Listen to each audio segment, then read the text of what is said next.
Alright, what is up, you guys? What's up? What's up? What's up? It's your boy Indigo. Welcome back to the channel. Y'all see my shirt? I'm back with another AEW Dynamite review. We're gonna talk about this show because this was a historic episode of Dynamite. And we're gonna talk about it. So I want to get this started because I'm not here to waste your time, as I say every week. So let's do this.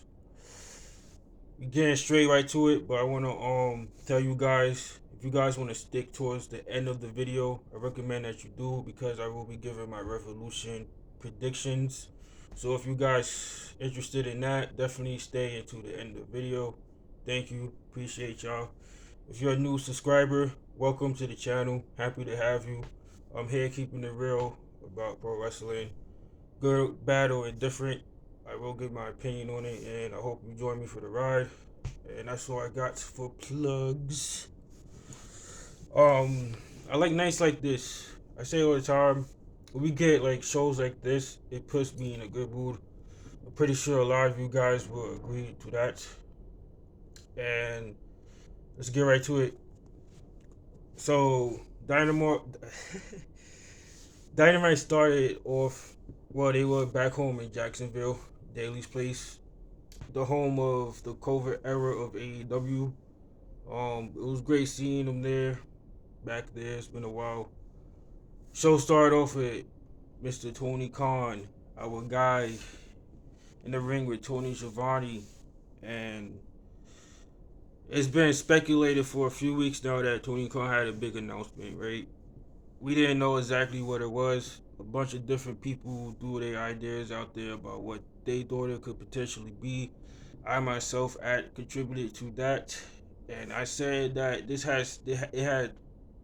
the announcement had something to do with Ring of Honor, and it was indeed that. Tony Khan announcement was for you guys to smash that like button, because I would greatly appreciate it. Thank you. Don't want to see freaking less than, give me 10 likes. That's all I ask y'all. So thank you. Appreciate that. But Tony announced that he purchased Ring of Honor. This is huge. A huge announcement. And I've been a fan of Ring of Honor for damn near half my life. You know, I didn't grow up unfortunately, I wasn't alive during the ECW era, but I did have a lot of tapes on that from like family that watched ECW or whatever. And Ring of Honor was like Ring for me. It was Ring of Honor and TNA. When WCW folded, those promotions were my alternatives until I got into New Japan, which was my junior high school years, going to high school. And Ring of Honor, it was first, like, it was that first promotion that I got into outside of WWF, and it was good shit that I saw.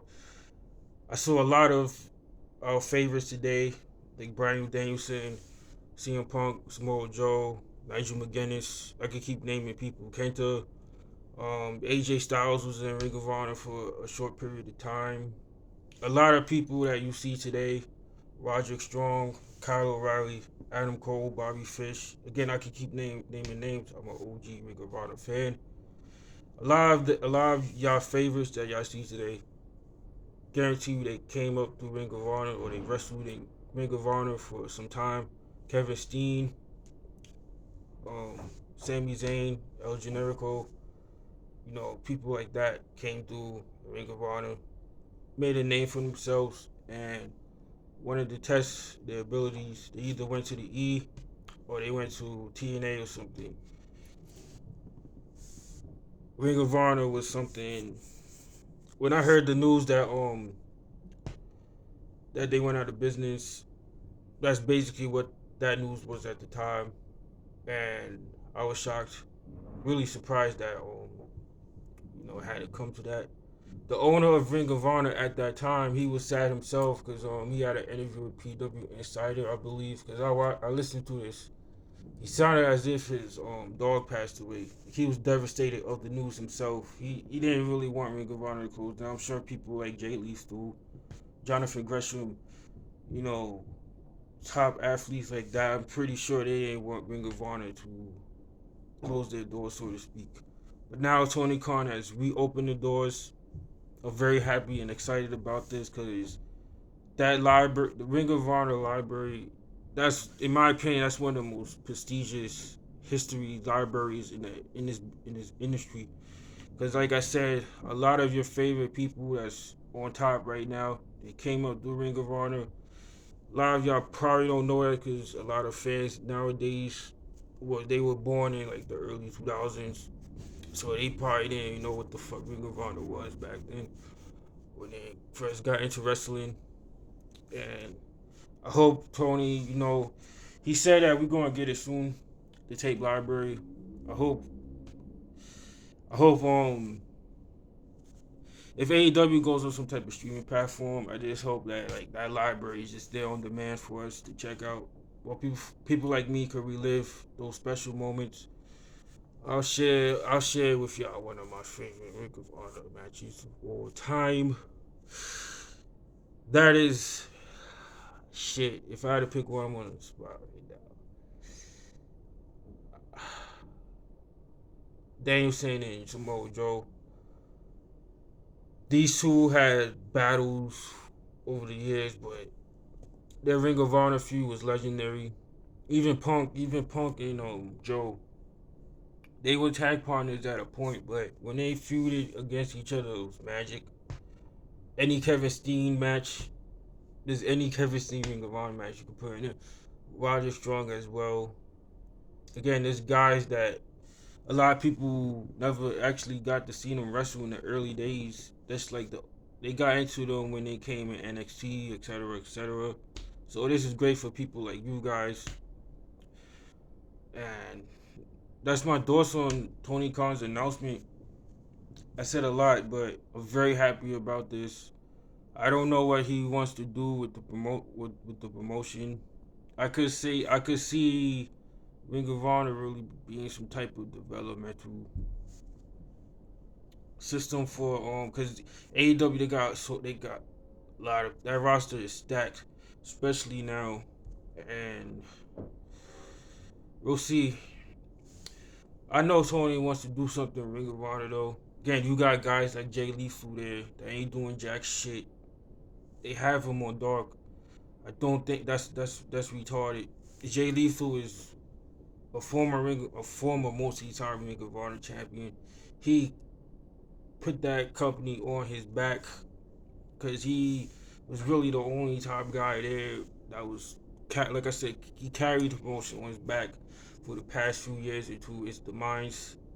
And to see him not featured on Dynamite, that's like. But they, again, a few weeks ago, they had time to make for fucking Brandy Rose, and now this chick and her husband, they gone from the company. And again, people like Jay Lethal, they and wherever they at on a Wednesday night, catering or whatever.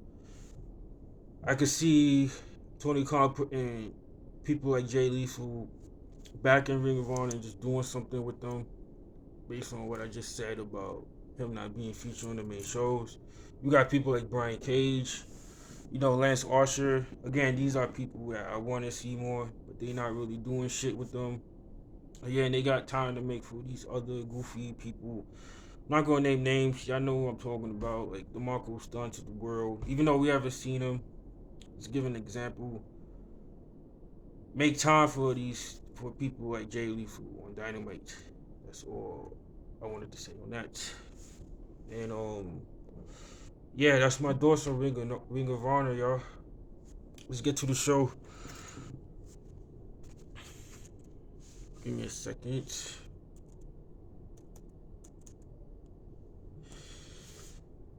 Alright, so like I said, the show started off with Tony Khan making that announcement. Tony Khan looked excited, so we'll see what happens there, like I said.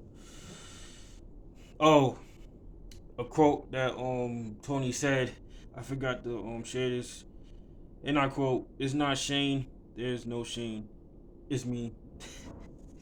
Basically shutting down these fucking rumors that Shane was gonna purchase Ring of Honor. Obviously that didn't happen. And if you guys missed the show tonight, definitely go out your way to check out the Go Home Show for Revolution. It's worth your time, like I said last week. Next up, we had Brian Danielson versus Christopher Daniels, two Ring of Honor Hall of Famers. Great match. That's what I got on that. Top Flight is back. Again, Top Flight is back. If y'all missed the show, go out your way to check out this Casino Battle Royal, which was fucking fantastic. Darius Martin looks great. Dante Martin became a bigger star in his absence. The team itself could be a little. The team itself, Top Flight. I definitely see them being AEW champions this year. I say probably around the summer or the end of summer, going to fall. These, again, this could be something special this year in the tag team division. Um, the Bucks win, so it's going to be the Bucks versus Red Dragon versus the Jurassic Express for the AEW tag titles. Cannot wait for that. Um, MJF, yes, MJF. Again, if y'all missed the show, go out your way to watch back these past 2 hours. It's worth your time. Where do I begin? All right, so this was a follow up to MJF's promo from last week. I heard that it got controversial. I thought the promo was excellent. Another MJF promo that he bodied, and each week he grows and grows to become better than your favorite, and you know it. And it's crazy. MJF and me are around the same age, and it's just scary of his potential, man. Cause you got heels like Edge, right? Edge is, in my opinion, one of the greatest heels of all time. MJF is going to surpass him in the next 5 years in terms of that. Mark my word. Yeah, I said Edge. MJF is going. His name is going to be on that list of top tier heels of all time. You know, JBL again. I could keep naming great heels. MJF will be on that list. He's going to suppress them all, and this shit was good, man. Punk. Punk was basically feeling sorry for him, right? And he hugged it out. MJF gave Punk a low blow. You moved his jacket and had a picture. Now this was great. Pretty sure a lot of you guys saw this picture of CM Punk and MJF. I assume this was when Punk was still in Ring of Honor before he came to WWE. I believe it was around that, either that or this was when Punk first came into WWE, when he was on the ECW brand, that failed ECW rebrand launch, whatever that shit was. And Punk had it. I said Punk, excuse me. MJF had it on his shirt. He blew the picture up and put it on a T-shirt. I wonder if they're going to sell those, because AEW love making T-shirts every day. Every day is a new T-shirt that's out. Long again, check this out if y'all missed the segment. Long story short, MJF beat Punk to a bloody mess. Warlord and Jobber Spears came out, assisted MJF in attacking Punk, and Punk bled. Again, this was the go home show for Revolution, so a lot of it was just built towards Sunday, and there was a stare down between Warlord and MJF that was fantastic. Again, we getting closer to the babyface turn with Warlord, and he's my pick to win this ladder match, because there's really nobody else that's going to win. Keith Lee ain't winning this shit. Keith Lee is in this match just to showcase himself, because it's been a while since we've seen him in the ring. That's about it. Again, everybody else in this match, I'm going with Warlord. Warlord. There's nobody else to win this ladder match.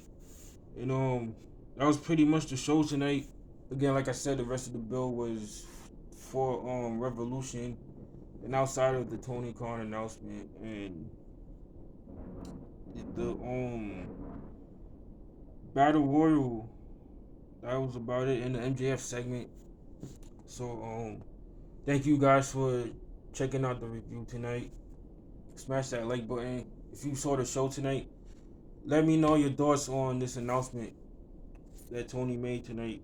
And if you guys are interested in my Revolution predictions, about to start it in a few seconds.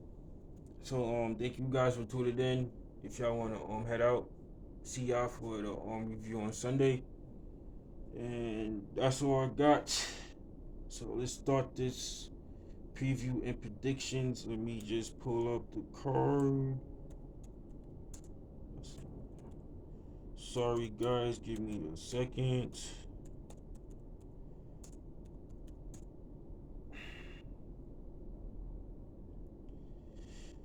Alright, where should I start? I'm gonna start with Punk and MJF dog collar match.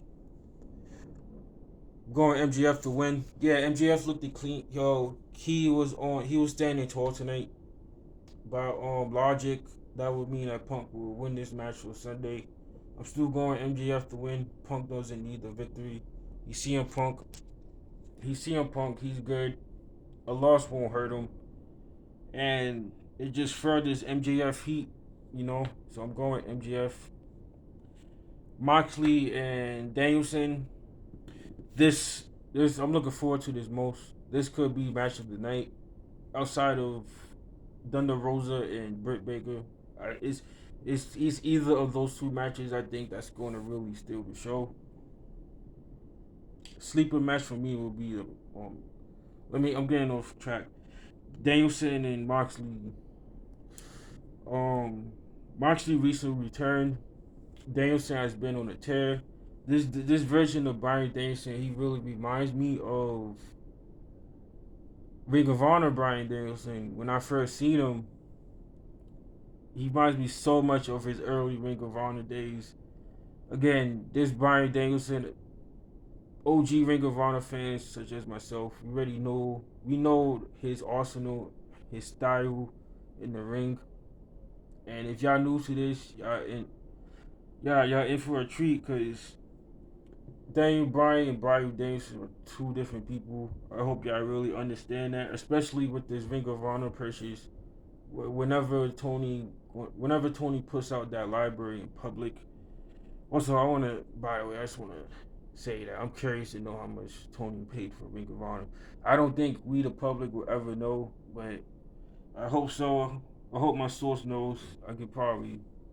Obviously, I can't share that with you guys, but I want to personally know like how much he paid for Ring of Honor. All right, so the winner who I got for this match, I'm going with Moxley because, like I said, Moxley just came back. This will be a huge win for him, and who knows? Maybe we could still see this potential stable that they was talking about, where both these guys wants to recruit younger guys and just mentor them. I still think that's a fire idea. I say add Serena Deeb to that. Have a veteran female presence, and bam, new stable alert. Um, so they announced Jay Cargill versus Tay Conti. Pretty sure this might be on the pre-show. I hope it is. Y'all know I love Jay Cargill, but match ain't all that appealing to me. Obviously, Jay is going to retain. I do not see Tay Conti beating Jay Cargill. And shit, yeah.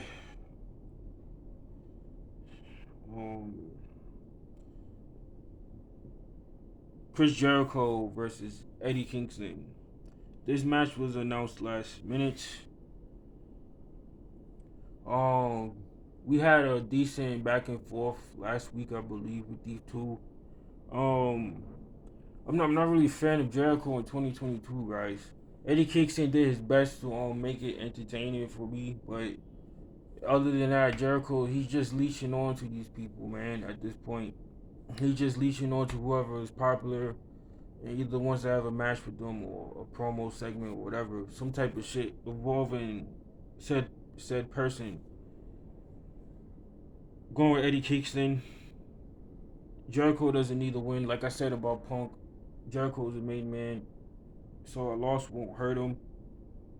But we'll see. Again, Jericho is one of those guys that likes to put himself over. So we'll see. Um,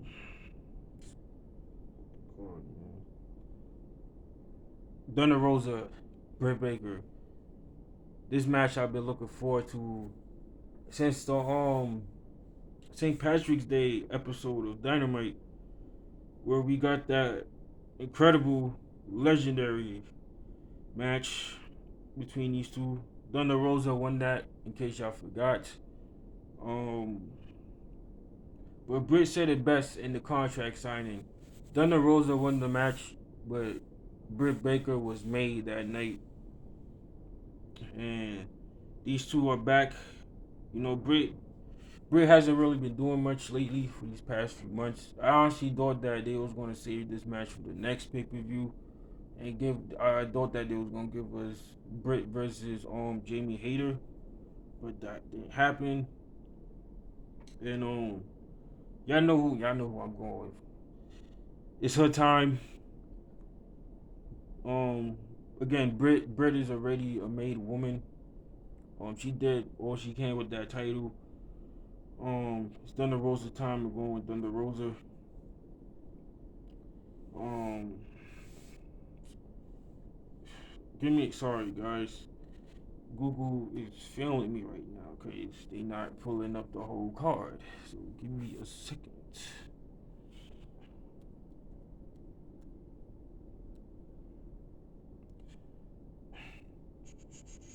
Probably losing viewers to this. Buying. Forgot to mention this, but we getting my guy Hook. Hook will be on the show. Versus QT Marshall. Um, Again, Hook is my guy. He's fucking different from everybody else. I love that. Love people like Hook. Um, Again, you want to talk about pillars? He's on that list. And who else? Who else is going to win this? It's Hook. He's not QT Marshall not being Hook at Revolution. Like, come on, man. um, Triple threat match for the AEW tag titles. Well, let me stick with the buy-in. We getting Layla Hirsch versus Chris Statlander. That should be decent. I'm not watching the pre-show, so y'all know. So don't expect me to get my thoughts on these matches. And I believe that's it. They might add Tay versus Jade on the buy-in. Um, Matter of fact, no, because it's announced. It's on. Well, based on what I'm seeing, it's on the main card. But we'll see. Um, AHFO versus, again, if you guys don't know, that's the Hardy Family Office. Versus Sting, Darby, and Sammy Guevara. I wish they did not do this because I felt that Sammy versus Darby versus Andrade would have been fire. We don't really need to see Sting wrestle. Same with Matt Hardy. I'm waiting for Jeff so these two could do this final Hardy Boys run and that's it. Retire. Again, a lot of these people are getting older now, so I don't care to see them in the ring. Again, this is a doorway match in my opinion. It should have been a triple threat match like I pitched a few weeks ago on the channel. But I got Sting, Darby, and Sammy, the baby faces, to win this, and that's my thoughts on that. Face of Revolution ladder match, I gave y'all my thoughts on that already. Triple threat tag match, Jurassic Express, Young Bucks, and Red Dragon. I want Red Dragon to win this, but I don't think they will. The Bucks ain't winning this either, and so I want Red Dragon to win, like I said. but I'm predicting that the Jurassic Express will retain. By the way, they haven't really done jack shit with these titles when you really think about it. It's like they cooled off with the Jurassic Express. I get it though, because again, they keep signing so much people. It's limited TV time with what you really want to do, which was my point earlier. I mentioned that you could all make TV time for Brandy Rose or somebody lesser on the roster, but again, people like Jay Lethal is not on the main show every week. You know, Jurassic Express, you could say the same thing, kind of. You know, um, I believe I covered everything. Main event: Hangman Page. Hangman Page versus Adam Cole, baby, for the AEW World Championship. Um, this might be the sleeper match of the night. I mentioned Britt and Rosa and Moxley and Danielson. Either one of those matches will be match of the night. Guarantee you that. I'm putting Hangman. I'm putting Adam versus Adam. Y'all saw that. Y'all saw what I did there. Adam versus Adam up there too, because these two could steal the show. If you guys did not notice, they did wrestle before at Ring of Honor. Like I said, you guys need to branch out of AEW and WWE sometime and just watch and just explore these other promotions that's out there. It's wrestling. You know, it's more to wrestling than these two big promotions in the United States. But anyway, these two guys' history. They were in the Bullet Club around the same time. Even though Adam Cole wasn't in the Bullet Club for long, he got kicked out.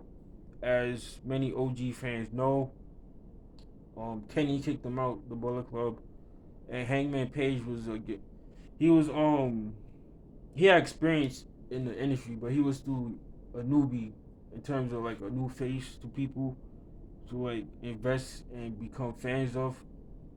So the history is there. The build to this match was lackluster in my opinion. It hasn't really got me excited. I'm excited based on the fact that I know how these two can go in the ring. I know their history. They both former Bullet Club members, and this is going to be a banger. I'm going with Hangman to retain because I don't see Adam Cole becoming AEW champion just yet. Patience, folks, patience. Um, I see Adam Cole possibly being AEW champion at the end of the year, but we'll see how that goes because I do got MJF dethroning Hangman at some point this year. So we'll see. That's my thoughts. That's your predictions and that's your review. Thank y'all for tuning in. Smash that like button, y'all. I need more than 10 likes for this. Please, thank you. Leave a comment. Let me know your thoughts. Let me know what you're looking forward to most. Alright, Revolution. And hope y'all enjoyed the show tonight. If y'all missed the show, go out your way and watch it. It's worth your time. And that's all I got for y'all. Take care. See y'all for the review. Peace.